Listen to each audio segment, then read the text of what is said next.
เมื่อสงขลาพี่น้องปันแห้งจุ่มข่าวผู้ใดฮอเข้าคาตั้งเซ็งในวันที่23เดือนออกตุลาปี2025ในดีเวียงนำตูเวียงอันซึกตาเถียนยาวอีกกุมกำไว้นั้นรวยมีปังตึกสังเสซึ่งมันจะฮือหมิ่นมาปล่อยหมักแทง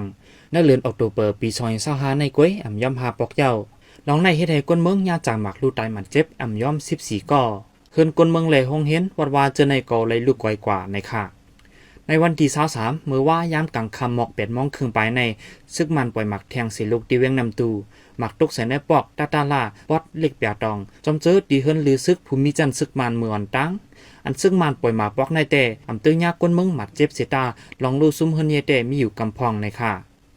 ก้นเมืองปืนดีลาดว่าอันซึกมันปล่อยหมักเมื่อว่ากลางค่ำในตกใส่หลายตีหลายวันบางตีก็ย้อนโกมมีลองห่มลมแลก้นเมืองเขาอำหัดกว่าด้วย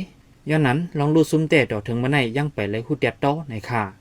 เวียงนำตูในยามเหลียวซึกมันปีอึดเลี้ยงฟงเลี้ยงอินเทอร์เน็ตแลตาก้นเมืองติดกับสืบหากันก็อยากอยู่ดีฝ่ายซึกตาอ้างเขาก็หามก้นเมืองใจสตาร์ลิงไว้จูเขาในค่ะ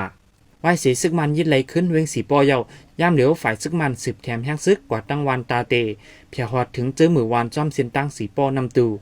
ย้อนนั้นก้นวันหลายวันจะอยู่เศร้าในจีเวียงนำตูนั้นไม่ใจเราห่มลมเสไหลอ่อนกันไปเพซอนไว้ตั้งเวียงลาเซลตั้งยานเลตั้งตีตั้งเวียงจื้อในตั้งน้ำในค่ะ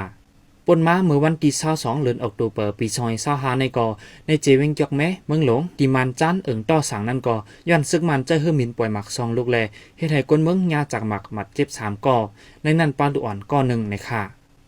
ปันแห้งจุ่มข่าวผู้ใดฮอกแลยินจุ่มขอบใจนำอยู่ข่าวย้อนสู้เฮาพี่น้องเฮาอยู่ลีกัดเย็นรถพีเขียนกุลองเสกัมข้าเฮาขุนคิงข้าออกเมื่อสงค่ะ